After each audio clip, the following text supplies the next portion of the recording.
لیکن وراثت کی جہاں تقسیم کی بات آئی تو سورہ نساء میں پورا رکوع جو ہے اللہ تعالیٰ نے خود اتار دیا اور خود جو ہے ورثہ کے حصے بیان فرما دیے، اور قرآن نے کہا فریض من اللہ، یہ اللہ کی طرف سے جو ہے طے شدہ حصے ہیں۔ اللہ تو اس بس سے یہ بات پتہ چلی کہ بس اوقات ایسا بھی ہوتا ہے کہ کسی شخص نے مال چھوڑا لیکن وہ صحیح سارا مال قرضوں میں ہی چلا گیا تو پھر وراثت کی تقسیم نہیں ہوگی۔ جو ہم حصے مقرر کرتے ہیں کہ اس کا یہ حصہ ہے، بیٹے کا اتنا حصہ ہے، بیٹی کا اتنا حصہ ہے، تو ان حصوں کی بنیاد کیا ہے؟ یہ قرآن میں کیا حصے مقرر ہوئے ہیں؟ اصول بیان کیا کہ لا تدرون ایہم اقرب لکم نفعا، تو اس آیت سے یہ پتہ چلتا ہے کہ وراثت کی تقسیم کی جو بنیاد ہے وہ قریبی رشتے کے اوپر ہے، رشتہ داری کے اوپر ہے۔ اسلام سے پہلے تو جو ہے عورتوں کو کوئی بھی حق نہیں دیا جاتا تھا، ان کے ساتھ جو ہے جانوروں جیسا سلوک کیا جاتا تھا، لیکن اسلام نے جو عورتوں کو ان کا حق دیا، لیکن مرد کا حصہ ڈبل اس لیے رکھا گیا کہ ساری ذمہ داری مرد کے اوپر ہے۔ اور بعض لوگ لالچ کی وجہ سے اپنے باپ کو قتل کر دیتے ہیں، اللہ تعالیٰ سب کی حفاظت فرمائے۔ تو اس صورت میں بیٹا باپ کی جائیداد کا حقدار ہوگا کیونکہ بیٹا قاتل بن گیا اپنے باپ کا۔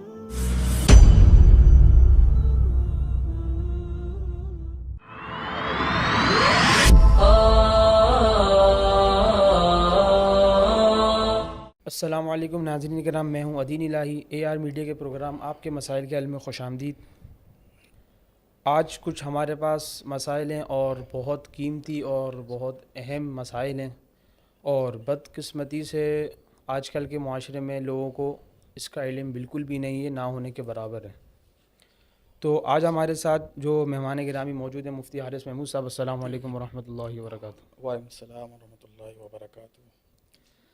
اچھا مفتی صاحب، وراثت کے متعلق کچھ سوالات آئے ہوئے ہیں، انشاءاللہ تعالی وراثت کے احکام اور اس کی ڈیٹیل جو شرعی رہنمائی ہے وہ فراہم کریں۔ بسم اللہ الرحمن الرحیم۔ پہلا سوال یہ ہے کہ وراثت کی تقسیم قرآن و سنت کی روشنی میں اگر ہمیں معلوم ہو جائے کس طرح بیان کرنی چاہیے، یہ بیان کریں۔ بسم اللہ الرحمن الرحیم، نحمدہ ونصلی ونسلم علی رسولہ الکریم، اما بعد۔ دیکھیں، جب کوئی شخص دنیا سے رخصت ہوتا ہے تو وہ جو مال چھوڑ دیتا ہے تو اس میں وراثت کی تقسیم کا بھی مرحلہ آتا ہے۔ اس کی اہمیت کا اندازہ آپ اس سے لگائیے کہ قرآن کریم کا عام انداز یہ ہے کہ نماز جیسی اہم عبادت کو لیں، زکوٰۃ کو لے لیں، تو اس سے متعلق اللہ تعالیٰ جو ہے اہم ہدایات، اہم اصول یا اس کی ترغیب بیان فرما دیتے ہیں۔ تفصیلی اس کا تذکرہ جو ہے وہ حضور اکرم صلی اللہ علیہ وسلم پر چھوڑ دیا جاتا ہے، اور آپ احادیث مبارکہ کے ذریعے سے، اپنے فعل کے ذریعے سے امت کو اس کی تعلیم دے دیتے ہیں۔ یہ عام اسلوب ہے۔ جیسے نماز میں اقیم الصلاۃ کہ نماز کو قائم کرو، مومن کی صفات میں کہ وہ خشوع سے نماز پڑھتے ہیں، نماز کی ترغیب ہے، لیکن نماز کا پورا عملی طریقہ آپ کو قرآن میں نہیں ملے گا، وہ سارا احادیث مبارکہ میں اس کی تفصیل آئی ہے۔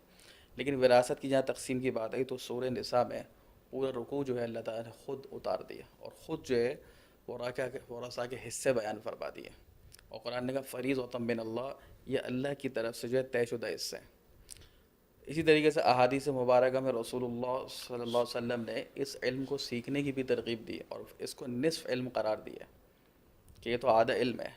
اور اس کی ایک توجیہ علماء نے یہ بیان فرمائی کہ بھائی بعض مسائل تو وہ ہیں جو انسان کی زندگی سے متعلق ہے، اور دین کا ایک بڑا حصہ وہ ہے کہ جب انسان دنیا سے رخصت ہو جاتا ہے تو اس کی تجہیز و تکفین کے مسائل ہیں، وصیت وراثت کے بھی مسائل ہیں، اور وراثت کے مسائل سب سے زیادہ ہیں، تو اس وجہ سے اس کو نصف علم آدھا علم قرار دیا ہے۔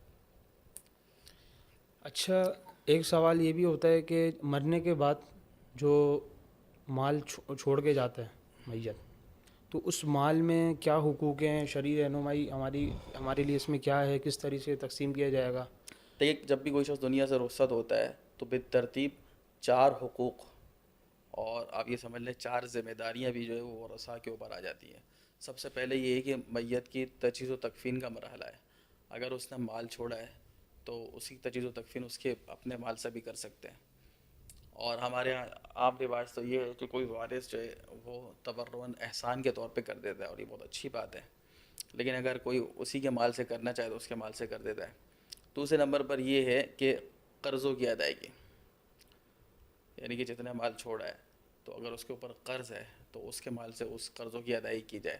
تیسرے نمبر پر ہے وصیت، اگر اس نے وصیت کی ہے 1/3 مال 1/3 کے اندر اور غیر وارث کے لیے کی، کیونکہ وارث کے لیے جیسے میں وارث کے لیے وصیت نہیں ہوتی، لوگ بیٹے کے لیے وصیت کر دیتے ہیں، بیٹی کے لیے وصیت کر دیتے ہیں. وصیت کا جو شریعت نے دروازہ رکھا ہے وہ تو غیر وارث کے لیے رکھا ہے، کیونکہ ورثاء کے حصے تو خود قرآن نے بیان کر دیے.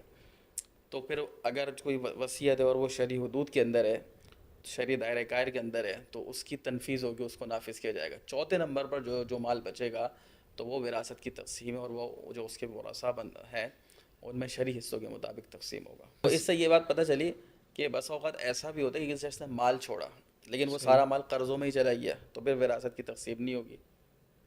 تو اگر ان 3 مراحل سے گزر کے مال بچتا ہے تو پھر وراثت کی تقسیم کا مرحلہ آتا ہے. اچھا، انشاءاللہ ویسے وصیت کے متعلق بھی سوالات کروں گا، کیونکہ وصیت کے متعلق بھی سوالات آئے ہوئے ہیں. ابھی کچھ وراثت کے متعلق سوالات یہ ہیں کہ ایک سوال اس میں سے یہ ہے کہ جو ہم حصے مقرر کرتے ہیں کہ اس کا یہ حصہ ہے، بیٹے کا اتنا حصہ ہے، بیٹی کا اتنا حصہ ہے، تو ان حصوں کی بنیاد کیا ہے؟ یہ قرآن میں کیا حصے مقرر ہوئے ہیں؟ دیکھیے، جیسا میں نے عرض کیا کہ سورہ نساء میں غالباً تیسرا رکوع ہے، پورا رکوع جو ہے اللہ تعالیٰ نے اس کو اتار دیا ہے، اور اس میں تو بے شمار حکمت ہیں. جیسے آگے میں عرض کروں گا کہ ایک تو زندگی میں وراثت کی تقسیم ہے، بہت سارے لوگ کر دیتے ہیں، تو اس کے اندر تو دو تین آپشن ہیں. لیکن جب کوئی شخص دنیا سے رخصت ہو جائے تو اب جو وراثت کی تقسیم ہے تو اس کے حصے تو خود اللہ تعالیٰ نے قرآن میں لکھ دیے. صرف اہل علم کی ذمہ داری یہ ہوتی ہے کہ عوام الناس کی جو ہے قرآن و سنت کی روشنی میں وہ رہنمائی کرے، وہ حصے بنا کے دے دے کہ آپ اس طریقے سے تقسیم کر لیں. اب کس کو کتنے حصے دیے کہ تو اس میں بے شمار حکمت ہے. البتہ یہ قرآن میں جو ایک اصول بیان کیا کہ لا تدرون ایہم اقرب لکم نفعا، تو اس آیت سے یہ پتہ چلتا ہے کہ وراثت کی تقسیم کی جو بنیاد ہے وہ قریبی رشتے کے اوپر ہے، رشتہ داری کے اوپر ہے. اس لیے آپ یہ دیکھیں کہ 3 قسم کے وارث وہ کبھی بھی محروم نہیں ہوتے، ان کو تو ملتا ہی ملتا ہے. کہ اب کوئی شخص دنیا سے رخصت ہو گیا تو مثال کے طور پر مرنے والا. اچھا، یہاں ایک بات یہ بھی سمجھیں کہ رشتہ داری جو دیکھی جاتی ہے وہ میت کے اعتبار سے دیکھی جاتی ہے. جیسے بعض لوگ بولتے ہیں یار ہم ایک بھائی ہیں 2 بہنیں. بھائی آپ یوں نہیں کہیں، آپ یوں کہیں کہ ہمارے والد کا انتقال ہوا ہے تو اب ان کا ایک بیٹا اور 2 بیٹیاں ہیں. اچھا. ٹھیک ہے، کیونکہ اولاد جو ہے نا، مرنے والی کی اولاد اس کو ملے گا ہی ملے گا. ٹھیک ہے، شوہر کا انتقال ہوا ہے تو بیوی ہے، بیوی کا انتقال ہوا ہے شوہر ہے، ان کو بھی ملے گا.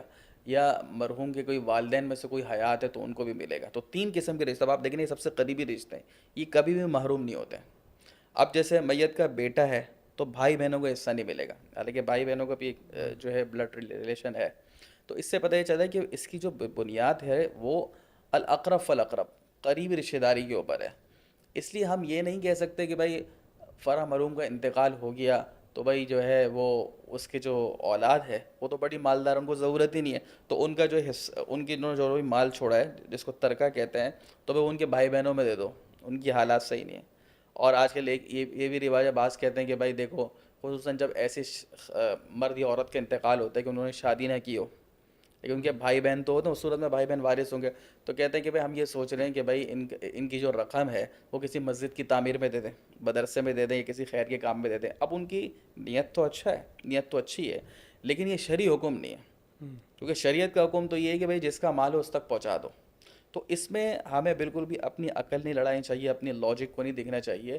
خود اللہ تعالیٰ جو ہے حکیم ہے، اور ان کا نام حکیم ہے. حکمت اس کے ہر حکم کے اندر حکمتیں موجود ہیں، بہت ساری لاجکس موجود ہیں، لیکن ہر حکمت ہمیں سمجھ میں بھی آ رہی ہے یہ ضروری نہیں. لیکن بنیادی جو حکمت قرآن نے بتائی وہ یہ کہ وراثت کی تقسیم میں جو حصے رکھے گئے اس کی بنیاد جو ہے وہ قرابت داری پر ہے. پھر ایک دوسری ایک موٹا اصول قرآن نے دے دیا کہ للذکر مثل حظ الانثیین.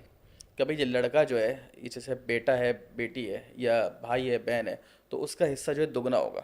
اب اس کی حکمت بھی بالکل واضح ہے کہ دیکھیں اسلام سے پہلے تو جو ہے عورتوں کو کوئی بھی حق نہیں دیا جاتا تھا، ان کے ساتھ جو ہے جانوروں جیسا سلوک کیا جاتا تھا. لیکن اسلام نے جو عورتوں کو ان کا حق دیا، لیکن مرد کا حصہ ڈبل اس لیے رکھا گیا کہ ساری ذمہ داری مرد کے اوپر ہے. آپ دیکھیں کہ اگر کسی کے یہاں جو ہے وہ بیٹی پیدا ہو جاتی ہے تو جب تک اس کا نکاح نہ ہو جائے تو اس کے سارے مالی اخراجات، جو جتنے بھی اس کے ضروری اخراجات ہیں وہ والد کے ذمہ ہیں. اور اس کا جب نکاح ہو جائے، رخصتی ہو جائے، تو اس کی شوہر کی ذمہ داری ہے. تو اس کے اوپر شریعت نے مالی ذمہ داری ڈالی ہی نہیں ہے. ساری مالی ذمہ داری جو ہے، نام و نفقے کی ذمہ داری، وہ مرد کے اوپر ہے، چاہے وہ بحیثیت باپ ہو یا بحیثیت شوہر ہے. تو اس وجہ سے اللہ تعالیٰ نے جو ہے اس کا ڈبل حصہ رکھا ہے. لیکن عورت کا بھی حصہ جو ہے وہ کم نہیں ہے، وہ مرد کی بنسبت آدھا ہے، لیکن اگر اس کے حساب سے دیکھیں تو وہ بہت زیادہ ہے. تو اس کا تو بہرحال یہ موٹی موٹی حکمتیں میں نے آپ کو سامنے بیان کر دی، لیکن اور بھی بہت ساری حکمتیں اس میں. اچھا، اس میں ایک سوال یہ بھی پیدا ہوتا ہے کہ بعض لوگ اسی کو وجہ بنا لیتے ہیں اور دلیل بنا لیتے ہیں کہ کیونکہ عورت کے اوپر ذمہ داری نہیں ہے تو اس کو بعض لوگ دیتے ہی نہیں ہیں اپنی بہنوں کو، اپنی جو بہنوں پہ زیادہ تر یہ ہوتا ہے کہ قبضہ کر لیتے ہیں ان کی جائیداد پہ یا ان کے مال پہ، تو ایسا کرنا کیسا ہے؟ دیکھیے وہی میں نے بات عرض کر دی نا کہ بھائی اصل تو یہ ہے کہ ہمیں بحیثیت مسلمان یہ دیکھنا چاہیے کہ اللہ اور اس کے رسول کی چاہت اور منشا کیا ہے. اب وراثت کے مال میں ہوتا یہ ہے کہ آگے بھی میں عرض کروں گا بہت سارے لوگ اپنی عقل لڑاتے ہیں. حالانکہ قرآن نے کیا صحابہ کرام کی جو تعریف کی ہو گیا سمعنا و اطعنا کہ ہم نے جو حکم سن لیا تو ہم اس کی اطاعت کریں گے. تو قرآن میں کا اگر انداز دیکھیں آپ عجیب انداز ہے کہ لڑکی کا حصہ تو آدھا رکھا ہے لیکن اس کے حصے کو اصل بنا کے قرآن نے پیش کیا للذکر مثل حظ الانثیین کہ قرآن نے کہا کہ بھائی جتنا دو لڑکیوں کا حصہ ہے اتنا ایک مرد کو دے دو. تو اصل حصہ لڑکی کا بیان کر دیا. صحیح. یوں نہیں کا قرآن نے کہ بھائی عورت کو جو ہے مرد کا آدھا دو. یوں نہیں کا کہ دو عورتوں کا جو دو لڑکیوں کا یا چاہے وہ جو بیٹیاں ہیں ان کا جتنا حصہ ہے تو وہ اس کا دگنا جو ہے وہ مرد کو دے دو. تو جتنا دو عورتوں کا حصہ ہے تو اتنا جو ہے وہ آپ مرد کو دے دو. قرآن نے اس طریقے سے اس کو بیان کیا ہے. اور باقی یہ ہے کہ آگے جا کے اللہ تعالیٰ نے یہ بھی بیان کیا کہ اگر شوہر کا انتقال ہو جاتا ہے اس کی اولاد ہے ٹھیک ہے تو عورت کو جو ہے وہ 8واں حصہ ملے گا. یعنی کل جائیداد میں 12.5 12.5%. اور اگر اولاد نہیں ہے تو 25%. اور مرد کا اس میں بھی دگنا شوہر کا کہ اگر عورت بیوی کا انتقال ہوا ہے اس کے بچے ہیں تو مرد کو ملے گا 1/4 حصہ 25%. 25% صحیح. کل جائیداد کا. اور اولاد نہیں ہے تو 50%. یعنی کل جائیداد کا آدھا. بہرحال یہ تو موٹے موٹے حصے میں نے بیان کر دیے لیکن اصل بات یہ ہے کہ الحمدللہ جو ہے بہت سارے علماء کرام مفتیان کرام موجود ہیں دارالفتہ کھلے ہوئے ہیں. تو آسان بات یہ ہے کہ آپ سوال جمع کرا دیں اور اس میں 2 چیزیں مینشن کر دیں کہ بھائی مرنے والے کی یہ جائیداد ہے اور یہ اس کے ورثہ ہیں.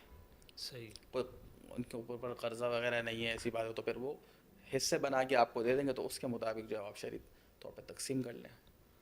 اچھا مفتی صاحب، ایک سوال یہ بھی بہت آج کل کثرت سے پوچھا جاتا ہے، اللہ تعالیٰ سب کی حفاظت فرمائے، بعض لوگ لالچ کی وجہ سے اپنے باپ کو قتل کر دیتے ہیں، اللہ تعالیٰ سب کی حفاظت فرمائے. تو اس صورت میں بیٹا باپ کی جائیداد کا حقدار ہوگا کیونکہ بیٹا قاتل بن گیا اپنے باپ کا اور وراثت جاری ہونے والی ہے، تو اب وہ بیٹا اپنے دوسرے بھائیوں کے ساتھ شریک ہوگا وراثت؟ ہاں دیکھیے یہ تو مسائل میں یہ بات لکھی ہوئی ہے کہ ویسے تو بیٹے کا حصہ ہے لیکن بعض احادیث سے یہ بات معلوم ہوتی ہے کہ اس نے جو ایک بہت بڑا جرم کیا ہے تو قتل کرنے کی وجہ سے جو ہے وہ وراثت سے محروم ہو جائے گا. جی جزاک اللہ مفتی صاحب، قیمتی وقت دینے کا شکریہ. بہت قیمتی اور بہت اہم موضوع پہ آپ نے شرعی رہنمائی دی. اللہ تعالیٰ ہم سب کو اس پر عمل کرنے کی توفیق عطا فرمائے. وآخر دعوانا الحمدللہ رب العالمین. السلام علیکم ورحمۃ اللہ وبرکاتہ.